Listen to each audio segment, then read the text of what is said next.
এই দরিদ্র মানুষের খেটে খাওয়া অসহায় লোকের টাকা ধনীদের পকেটে যাচ্ছে।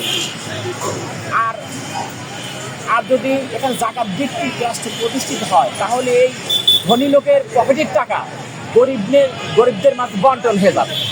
কারণ এখানে জানেন যে দিন ভরা একটা রিক্সা শ্রম দিয়ে 500 টাকা ইনকাম করে, দিন শেষে তাকে সেই ধনীদের 10 তলা বিল্ডিং কিংবা সিঁড়িতে উঠে তাকে সুদ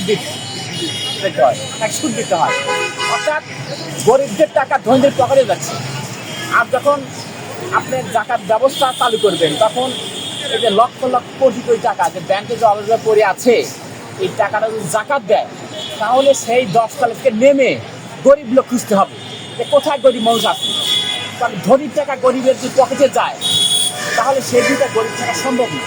এই রাষ্ট্রে ভালো রাষ্ট্র করতে হলে এই জাকাত ব্যবস্থা, রাষ্ট্রীয়ভাবে জাকাত আদায় করবে এবং রাষ্ট্রীয়ভাবে জাকাত এটা বন্টন করবে।